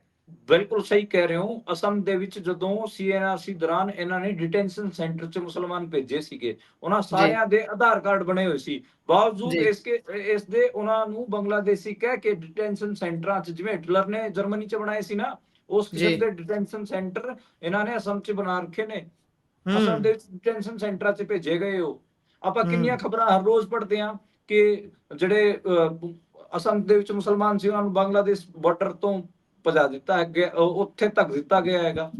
ਜੀ ਇਹ ਸਾਰਾ ਹੁਣ ਕਰਨਗੇ, ਇਹਨਾਂ 3 ਸੂਬਿਆਂ 'ਚ ਹੋਊਗਾ, ਬਾਅਦ 'ਚ ਫਿਰ ਪੂਰੇ ਮੁਲਕ 'ਚ ਕਰਨਗੇ। ਇਹ ਦੇਖੋ ਉਹੀ ਗੱਲ ਹੈ, ਹਰੇਕ ਸਟੇਟ ਨੂੰ ਬੋਲਣਾ ਪੈਣਾ। ਪਹਿਲਾਂ ਇਹਨਾਂ ਨੂੰ ਆਇਡੈਂਟੀਟੀ ਨੂੰ ਟਾਰਗੇਟ ਕਰਨਾ ਸ਼ੁਰੂ ਕੀਤਾ। ਇਹ ਮੁਸਲਮਾਨਾਂ ਨੂੰ ਮੁਸਲਮਾਨ ਜਾਂ ਅਕਲੀਅਤ ਤਾਂ ਕਹਿੰਦੇ ਹੀ ਨਹੀਂ ਜੀ। ਇਹ ਤਾਂ ਉਹਨਾਂ ਨੂੰ ਕਹਿੰਦੇ ਇਹ ਤਾਂ ਬੰਗਲਾਦੇਸ਼ੀ ਨੇ ਜੀ, ਇਹ ਤਾਂ ਰੋਹਿੰਗੀਏ ਨੇ, ਇਹ ਤਾਂ ਪਾਕਿਸਤਾਨੀ ਨੇ। ਉਹਨਾਂ ਨੂੰ ਮਤਲਬ ਪਹਿਲਾਂ ਹੀ ਇਹਨਾਂ ਨੇ ਬਾਈ ਮਾਊਥ ਪਬਲਿਸਿਟੀ ਉਹਨਾਂ ਨੂੰ ਬਾਹਰ ਦੱਸਣਾ ਡਿਕਲੇਅਰ ਕਰ ਰੱਖਿਆ ਹੈ। ਜੀ ਹਿਸਟੋਰੀਕਲੀ ਵੀ ਉਹਨਾਂ ਨੂੰ ਕਹਿੰਦੇ ਨੇ ਕਿ ਇਹ ਤਾਂ ਬਾਹਰ ਤੋਂ ਆਏ ਨੇ, ਬਾਹਰ ਤੋਂ ਇਹ ਹਮਲਾਵਰ ਸੀਗੇ, ਆਕਰਮਣਕਾਰੀ ਕਹਿੰਦੇ ਆ ਆਪਣੇ ਲੈਂਗੁਏਜ 'ਚ।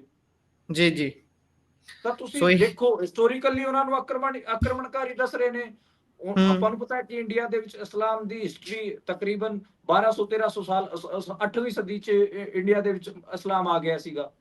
ਜੀ ਤੇ 1300-1400 ਸਾਲ ਦੀ ਹਿਸਟਰੀ ਹੈਗੀ ਆ ਇੰਡੀਆ ਦੇ ਵਿੱਚ ਇਸਲਾਮ ਦੀ, ਫਿਰ ਵੀ ਉਹਨਾਂ ਨੂੰ ਬਾਹਰ ਹੀ ਦੱਸੀ ਜਾਂਦੇ ਨੇ ਬੰਗਲਾਦੇਸ਼ੀ, ਪਾਕਿਸਤਾਨੀ, ਪਤਾ ਨਹੀਂ ਕੀ ਦੱਸੀ ਜਾਂਦੇ ਨੇ। ਇਹ ਬੜਾ ਮਤਲਬ ਤੁਸੀਂ ਕਹੋ ਕਿ ਇਹ ਬਹੁਤ ਧੱਕਾ ਕਰ ਰਹੇ ਨੇ ਮੁਸਲਮਾਨ ਮਾਈਨੋਰਿਟੀ ਦੇ ਨਾਲ। ਜੀ ਸੋ ਜੇਕਰ ਆਪਾਂ ਇਸ ਤੋਂ ਅੱਗੇ ਚੱਲੀਏ ਤਾਂ ਉਧਰ ਕਹਿੰਦੇ ਵੀ ਚਾਰਾ ਘੁਟਾਲੇ ਦੇ ਵਿੱਚ ਲਾਲੂ ਯਾਦਵ ਦੀ ਸਜ਼ਾ ਵਧਾਉਣ ਦੀ ਮੰਗ ਕੀਤੀ ਜਾ ਰਹੀ ਹੈ।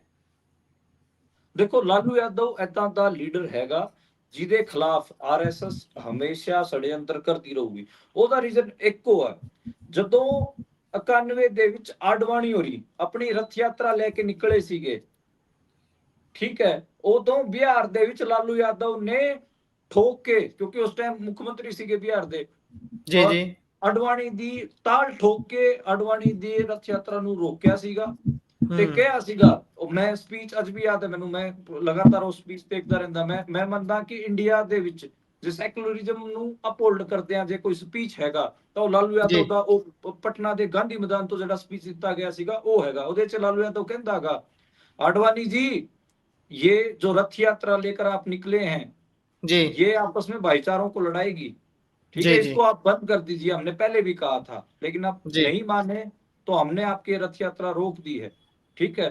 ਉਹਨੂੰ ਆਡਵਾणी ਨੂੰ ਹਾਊਸ ਅਰੈਸਟ, ਉੱਥੇ ਗੈਸਟ ਹਾਊਸ ਸੇ ਹਾਊਸ ਅਰੈਸਟ ਕਰ ਲਿਆ ਸੀਗਾ ਜੀ, ਤੇ ਉਹਨੂੰ ਹੈਲੀਕਾਪਟਰ ਤੋਂ ਦਿੱਲੀ ਭੇਜਤਾ ਸੀਗਾ। ਉਹਨੂੰ ਲਿਫਟ ਕੀਤਾ ਆਡਵਾणी ਨੂੰ ਬਿਹਾਰ ਚੋਂ ਹੈਲੀਕਾਪਟਰ 'ਚ ਤੇ ਦਿੱਲੀ ਪਟਕ ਕੇ ਮਾਰਿਆ, ਤੇ ਉਹਦੇ 'ਚ ਕਹਿੰਦਾ ਕਿ ਆਡਵਾਨੀ ਜੀ जब तुसी लोगों को लड़ा दोगे, आप लोगों को लड़ा दोगे, जी तो ना तो आदमी बचेगा ना आदमी की जात, फिर मंदिर में घंटा कौन बजाएगा? जो आप कह रहे हो कि हम्म मंदिर में घंटी बजानी है, जब आदमी नहीं बचेगा, आदमी से आदमी का खून का पैसा हो जाएगा, तो मंदिर जी में घंटी कौन बजाएगा? इसलिए ये जो आप लोगों को आपस में लड़ाना चाह रहे हो, दो भाईचारों को लड़ाना चाह रहे हो, आप बंद करिए। ये जी मतलब उस तो बात इतना ही नहीं, लालू यादव ने फिर पूरे बिहार की यात्रा की बस लेके, जी ਰਾਤ ਰਾਤ ਫਿਰਦੇ ਹੁੰਦੇ ਸੀ ਲਾਲੂ ਯਾਦਵ, ਸ਼ਰਦ ਯਾਦਵ, ਇਹ ਸਾਰੇ ਜਾਣੇ, ਤੇ ਬਸ ਤੇ ਖੜੇ ਹੋ ਕੇ ਸਪੀਚਾਂ ਦਿੰਦੇ ਹੁੰਦੇ ਸੀਗੇ ਕਿ जी ਅਸੀਂ ਇਹਨੂੰ ਰੋਕਣਾਗਾ, ਇਹ ਕਮਨਲ जी ਜਿਹੜਾ ਏਜੰਡਾ ਲੈ ਕੇ ਬੀਜੇਪੀ ਆਰਐਸਐਸ ਨਿਕਲੀ ਹੋਈ ਹੈ। हम्म ਤੇ ਜੇ ਤੁਸੀਂ ਦੇਖੋਗੇ, ਉਦਾਂ ਤਾਂ ਜਿਹੜਾ ਇਹ ਪ੍ਰੋਜੈਕਟ ਸੀਗਾ ਆਰਐਸਐਸ ਬੀਜੇਪੀ ਦਾ, ਇਹ 90s ਦੇ ਵਿੱਚ ਪੂਰਾ ਹੋ ਜਾਣਾ ਸੀਗਾ, ਪਰ ਜਿਵੇਂ ਇਹਨਾਂ ਦਾ ਕਮੰਡਲ ਕਹਿੰਦੇ ਸੀਗਾ, ਕਮੰਡਲ ਦਾ ਮੁਕਾਬਲਾ ਮੰਡਲ ਨੇ ਕੀਤਾ, ਯਾਨੀ ਕਿ ਸੈਂਟਰਲ ਇੰਡੀਆ ਦੀ ਜਿਹੜੀ ਓਬੀਸੀ ਜਾਤਾਂ ਸੀਗੀਆਂ जी ਉਹਨਾਂ ਨੇ ਕੀਤਾ। ਲਾਲੂ ਯਾਦਵ ਉਹਨਾਂ ਨੇ, ਮੁਲਾਇਮ ਯਾਦਵ ਹੋਰਾਂ ਨੇ, ਉਹਨਾਂ ਨੇ ਡਟ ਕੇ ਮੁਕਾਬਲਾ ਕੀਤਾ ਤੇ ਪੈਰ ਨਹੀਂ ਲੱਗਣ ਦਿੱਤੇ ਬੀਜੇਪੀ ਦੇ। जी जी ਜਿੱਥੇ ਜਿੱਥੇ ਵੀ ਇੰਡੀਆ ਦੇ ਵਿੱਚ ਰੀਜਨਲ ਫੋਰਸਾਂ ਹੈਗੀਆਂ, ਉੱਥੇ ਬੀਜੇਪੀ ਪੈਰ ਨਹੀਂ ਲਾ ਪਾ ਰਹੀ। ਉਹ ਤਾਂ जी ਜਿੱਥੇ ਕਾਂਗਰਸ ਹੈਗੀ ਆ, ਉੱਥੇ ਬੜੇ ਆਰਾਮ ਨਾਲ ਇਹ ਆ ਜਾ ਰਹੇ ਨੇ, ਯਾਨੀ ਕਿ ਕਾਂਗਰਸ ਕਮਜ਼ੋਰ ਹੈ, ਸੈਂਟਰ ਦੀ ਪਾਰਟੀ ਕਮਜ਼ੋਰ ਹੈ, ਖੇਤਰੀਆਂ ਪਾਰਟੀਆਂ ਕਮਜ਼ੋਰ ਨਹੀਂ ਹੈ। ਮਮਤਾ ਬੈਨਰਜੀ ਦੇਖੋ, ਮੈਂ ਤੁਹਾਨੂੰ ਸੂਬੇ ਗਣਵਾਉਂਦਾ, ਇਹ ਜ਼ਰੂਰੀ जी ਚੀਜ਼ ਹੈ ਗੁਰਪ੍ਰੀਤ। जी जी जी पश्चिम बंगाल से ममता बनर्जी है, बीजेपी ਦੇ ਪੈਰ ਨਹੀਂ ਲੱਗ ਰਹੇ, ਠੀਕ ਹੈ। ਆਪਾਂ ਜੇ ਗੱਲ ਕਰ ਲਈਏ ਤਾਮਿਲਨਾਡੂ ਚ, ਐਮਕੇ ਸਟਾਲਿਨ ਹੈ, ਪੈਰ ਨਹੀਂ ਲੱਗ ਰਹੇ। जी ਕੇਰਲਾ ਚ ਪਿਨਾਰਾਈ ਵਿਜयन ਹੋ ਰਹੀ ਹੈ ਗਿਆ, ਪੈਰ ਨਹੀਂ ਲੱਗ ਰਹੇ ਬੀਜੇਪੀ ਦੇ। जी ਆਂਧਰਾ ਦੇ ਵਿੱਚ ਚੰਦਰਬਾਬੂ ਨਾਇਡੂ ਹੋ ਰਹੀ ਨੇ, ਜਾਂ ਫਿਰ ਉਹ ਦੂਜੇ ਨੇ, ਉਹ ਪੈਰ ਨਹੀਂ ਲੱਗਣ ਦੇ ਰਹੇ ਬੀਜੇਪੀ ਦੇ। जी जी ਬਿਹਾਰ ਦੇ ਵਿੱਚ ਨਤੀਸ਼ ਕੁਮਾਰ ਤੇ ਲਾਲੂ ਯਾਦਵ ਹੈ, ਭਾਵੇਂ जी ਅਲਾਈਅੰਸ ਹੋਵੇ, ਪਰ ਕੱਲੀ ਬੀਜੇਪੀ ਦਾ ਪੈਰ ਨਹੀਂ ਲੱਗਣ ਦੇ ਰਹੇ ਹੋ।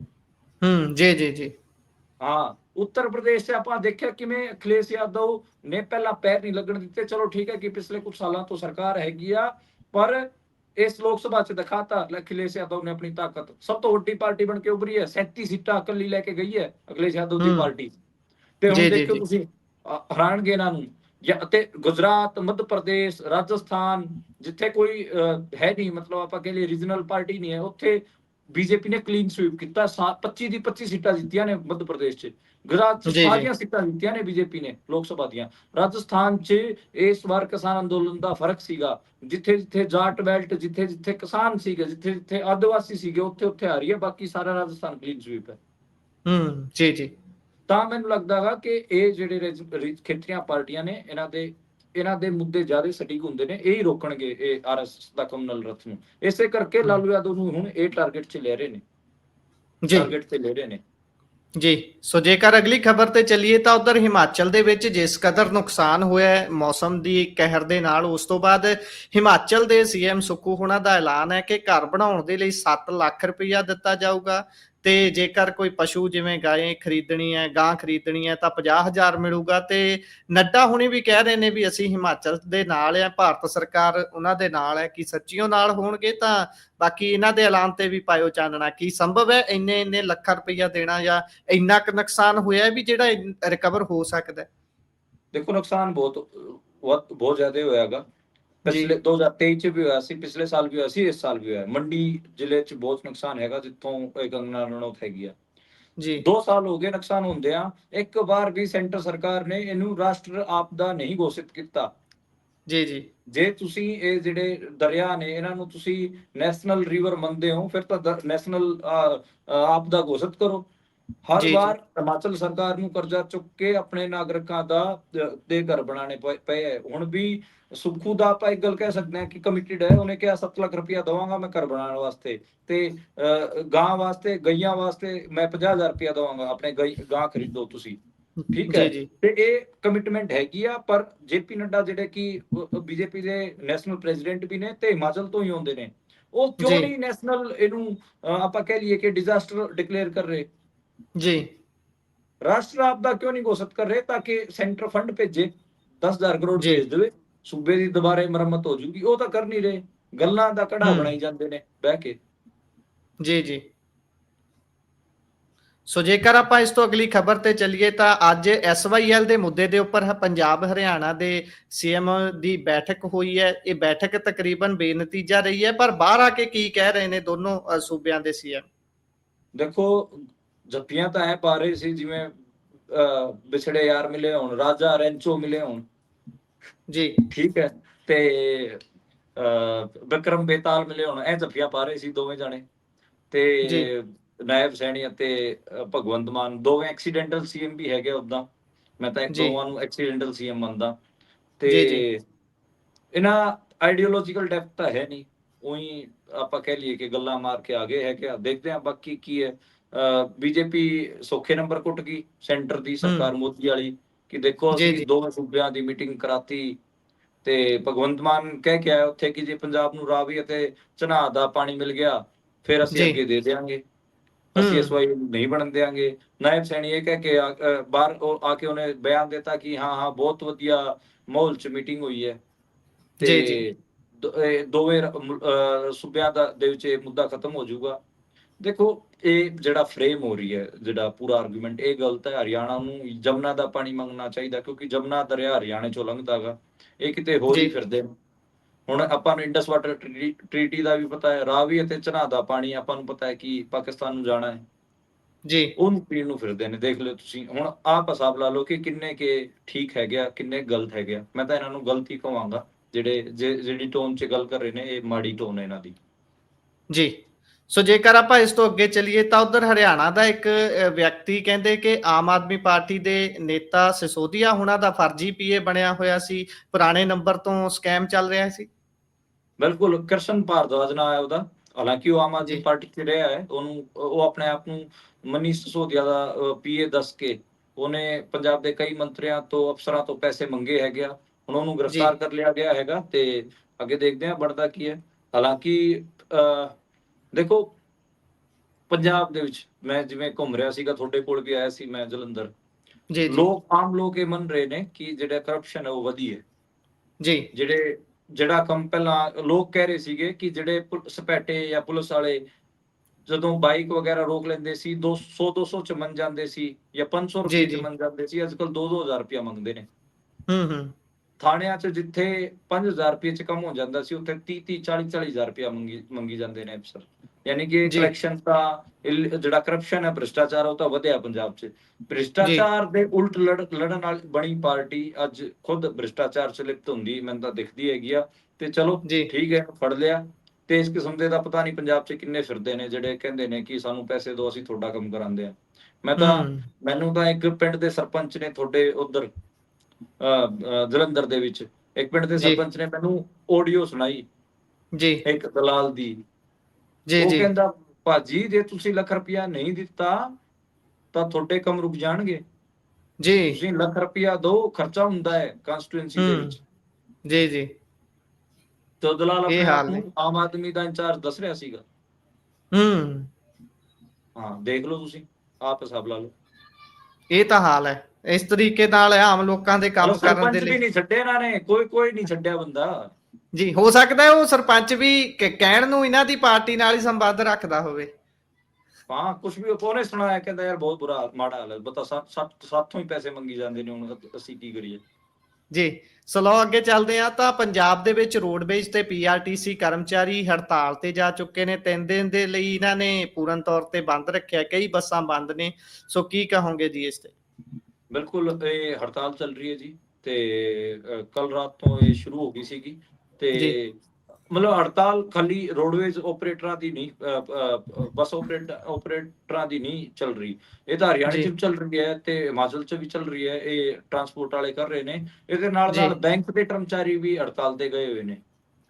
3 ਦਿਨ ਦੀ ਹੜਤਾਲ ਜੀ ਉਹਨਾਂ ਦੀ ਵੀ ਚੱਲ ਰਹੀ ਹੈ, ਸਾਰਿਆਂ ਦੀ। ਮਤਲਬ ਬੇਸਿਕਲੀ ਦੇਖੋ, EMPLOYEES ਨੂੰ ਵੀ ਸਮਝ ਆ ਰਿਹਾ ਬਹੁਤ ਸਾਰੀਆਂ ਚੀਜ਼ਾਂ ਨੂੰ ਲੈ ਕੇ ਕਿ ਦਿੱਕਤਾਂ ਉਹਨਾਂ ਨੂੰ ਵੀ ਆ ਰਹੀਆਂ ਨੇ। ਜਿਵੇਂ ਇਹ ਜਿਹੜੀ ਹੜਤਾਲ ਹੈ, ਇਹਦੇ 'ਚ ਦੱਸਿਆ ਜਾ ਰਿਹਾ ਹੈਗਾ ਕਿ ਜਿਹੜੇ ਕੰਟਰੈਕਚੁਅਲ ਜੋਬ ਹੈਗੀਆਂ ਉਹਨਾਂ ਨੂੰ ਪੱਕੇ ਕਰਨ ਦੀ ਡਿਮਾਂਡ ਹੈ। ਇਹਦੇ 'ਚ ਸੈਲਰੀ ਨੂੰ ਲੈ ਕੇ ਕਈ ਦਿੱਕਤਾਂ ਨੇ, ਉਹਦੇ 'ਚ ਹੈਗੇ ਆ ਸੈਲਰੀ ਵਧਾਈ ਜਾਵੇ ਜੀ ਤੇ ਮਤਲਬ ਜਿਹੜੀਆਂ ਪੈਂਡਿੰਗ ਡਿਮਾਂਡਸ ਹੈਗੀਆਂ ਉਹਨਾਂ ਦੀਆਂ, ਉਹ ਵੀ ਪੂਰੀਆਂ ਜੀ ਕੀਤੀਆਂ ਜਾਣ। ਤੇ ਜਿਹੜੇ ਕੰਟਰੈਕਚੁਅਲ EMPLOYEES ਹੈ ਉਹਨਾਂ ਨੂੰ ਪੱਕਾ ਕੀਤਾ ਜਾਵੇ। ਇਸ ਕਿਸਮ ਦੀਆਂ ਡਿਮਾਂਡਾਂ ਨੇ। ਜੀ। ਸੋ ਜੇਕਰ ਆਪਾਂ ਅੱਗੇ ਚੱਲੀਏ ਤਾਂ ਉਧਰ ਮੋਗੇ ਦੇ ਵਿੱਚ ਇੱਕ ਕਿਸਾਨ ਨੇਤਾ ਦੇ ਘਰ ਈਡੀ ਦੀ ਰੇਡ ਹੋਈ ਹੈ ਤੇ ਸਵੇਰੇ 7 ਵਜੇ ਤੋਂ ਤਲਾਸ਼ੀ ਚੱਲ ਰਹੀ ਹੈ, ਹਾਲੇ ਤੱਕ ਤਾਂ ਕੁਝ ਨਹੀਂ ਮਿਲਿਆ ਕਹਿੰਦੇ ਜਾਂਚ ਦੇ ਵਿੱਚ। ਜੀ ਇੱਕ ਫਰਜ਼ੀ ਕਿਸਾਨ ਆਗੂ ਹੈਗਾ, ਉਹ ਮੈਂ ਜੀ ਵੀ ਪਹਿਲਾਂ ਵੀ ਦੇਖਿਆ ਸੀ, ਉਹ ਉੱਥੇ ਕੰਮ ਕਰਦਾ ਸੀਗਾ, ਆਪਣਾ ਕਹਿ ਲਓ ਕਿ ਜਿਹੜਾ ਬਾਹਰ ਭੇਜਦੇ ਨੇ ਟਰੈਵਲ ਏਜੰਟ ਦਾ ਕੰਮ ਕਰਦਾ ਸੀਗਾ। ਉਹਨੇ ਆਪਣੀ ਯੂਨੀਅਨ ਬਣਾ ਰੱਖੀ PQ ਤੋਤੇਵਾਲ। ਉਹ ਕੰਮ ਕੁਮ ਤਾਂ ਉਹਦੀ ਨਾ ਕੋਈ ਜਥੇਬੰਦੀ ਹੈ, ਪੇਪਰ ਤੇ ਜਥੇਬੰਦੀ ਹੈ, ਤੇ ਉਹ ਇਸੇ ਕਿਸਮ ਦਾ ਕੰਮ ਕਰਦਾ ਹੈ। ਰੇਟ ਮੈਨੂੰ ਲੱਗਦਾ ਜੀ ਹੈ ਕਿ ਉਹਦੇ ਤੇ ਤਾਂ ਠੀਕ ਹੋ ਰਹੀ ਹੈ, 2 ਨੰਬਰੀ ਜੀ ਬੰਦਾ ਹੈਗਾ ਉਹ। ਅਸੀਂ ਸਾਡੇ ਕੋਲ ਵੀ ਉਹਦੇ ਸ਼ਿਕਾਇਤਾਂ ਆਈਆਂ ਨੇ। ਜੀ। ਸੋ ਜੇਕਰ ਅੱਗੇ ਚੱਲੀਏ ਤਾਂ ਉਧਰ ਅਬੋਹਰ ਦੇ ਵਿੱਚ ਜਿਹੜਾ ਕੱਪੜਾ ਕਾਰੋਬਾਰੀ ਦਾ ਕਤਲ ਹੋਇਆ, ਉਹਦੇ ਵਿੱਚ ਜਿਹੜਾ ਦੋਸ਼ੀ ਹੈ ਉਹਦੀ ਫੋਟੋ ਇੱਕ MLA ਦੇ ਨਾਲ ਵਾਇਰਲ ਹੋ ਰਹੀ ਹੈ, ਇਹ ਕੀ ਮਾਮਲਾ ਹਾਂਜੀ, ਪੂਰਾ? ਸੰਦੀਪ ਜਾਖੜ ਜਿਹੜੇ ਉੱਥੋਂ ਦੇ ਅਬੋਹਰ ਦੇ ਲੋਕਲ MLA ਨੇ, ਜਿਹੜੇ ਹਾਂਜੀ ਕਿ ਅੱਜ ਕੱਲ BJP ਚਲੇ ਗਏ, ਕਾਂਗਰਸ ਤੋਂ ਜਿੱਤੇ ਸੀਗੇ, ਉਹਨਾਂ ਨਾਲ ਜੀ ਫੋਟੋ ਇੱਕ ਦਿਖਾਈ ਗਈ ਹੈਗੀ ਆ ਕਿ ਉਹ ਕੋਈ ਇਲੈਕਸ਼ਨ ਕੰਪੇਨ ਕਰ ਰਹੇ ਸੀ, ਉਹਦੇ 'ਚ ਉਹਨੂੰ ਪਟਕਾ ਵਗੈਰਾ ਪਾ ਰਿਹਾ ਸੀਗਾ। ਤੇ ਆਮ ਆਦਮੀ ਪਾਰਟੀ ਵਾਲੇ ਜਾਂ ਫਿਰ ਜਿਹੜਾ ਉਹ ਅਰੁਣ ਨਾਰੰਗ ਨਹੀਂ ਸੀਗਾ ਜਿਹਦੇ ਕੱਪੜੇ ਪਾੜੇ ਸੀ ਕਿਸਾਨਾਂ ਨੇ, ਉਹਨਾਂ ਨੇ ਫਿਰ ਪ੍ਰੈਸ ਕਾਨਫਰੰਸ ਕਰਕੇ ਕਹੀ ਹੈ। ਅਰੁਣ ਨਾਰੰਗ ਅਰੁਣ ਨਾਰੰਗ ਉਹ BJP 'ਚ ਹੁੰਦਾ ਸੀ ਉਸ ਟਾਈਮ ਜਦੋਂ ਉਹਦੇ ਕੱਪੜੇ ਪਾੜੇ ਸੀ, ਅੱਜ ਕੱਲ ਉਹ ਆਮ ਆਦਮੀ ਪਾਰਟੀ 'ਚ ਆ ਗਿਆ ਹੈਗਾ। ਤੇ ਉਹਨੇ ਆਰੋਪ ਲਾਏ ਨੇ, ਸਪਸ਼ਟੀਕਰਨ ਮੰਗਿਆ ਵਿਧਾਇਕ ਤੋਂ। ਹਾਲਾਂਕਿ ਆਪਾਂ ਨੂੰ ਪਤਾ ਹੈ ਕਿ ਜਿਹੜਾ ਜਾਖੜਾ ਦਾ ਉੱਥੇ ਬਹੁਤ ਗਰਾਊਂਡ ਹਿੱਲਿਆ ਹੋਇਆ, ਤੇ ਅਗਲੀ ਵਾਰ ਮੈਨੂੰ ਲੱਗਦਾ ਵਾ ਕਿ ਜਾਖੜਾ ਵਾਸਤੇ ਮੁਸ਼ਕਲ ਹੋਊਗਾ ਬੋਰ ਜਿੱਤਣਾ ਵੀ। ਜੀ ਇਸੇ ਦੇ ਨਾਲ ਪ੍ਰੋਗਰਾਮ ਦਾ ਸਮਾਂ ਇੱਥੇ ਸਮਾਪਤ ਹੁੰਦਾ ਹੈ। ਸੋ ਤੁਸੀਂ ਜੁੜੇ ਜਾਣਕਾਰੀਆਂ ਸਾਂਝੀਆਂ ਕੀਤੀਆਂ, ਬਹੁਤ ਬਹੁਤ ਧੰਨਵਾਦ ਜੀ। ਸ਼ੁਕਰੀਆ ਜੀ, ਧੰਨਵਾਦ। ਜੁੜੇ ਰਹੋ ਪੰਜਾਬੀ ਰੇਡੀਓ ਤੇ ਪੰਜਾਬੀ TV USA ਦੇ ਨਾਲ। ਪ੍ਰੋਗਰਾਮਾਂ ਦੀ ਲਗਾਤਾਰਤਾ ਇਸੇ ਤਰ੍ਹਾਂ ਬਰਕਰਾਰ ਰਹੇਗੀ। ਧੰਨਵਾਦ, ਸਤਿ ਸ਼੍ਰੀ ਅਕਾਲ।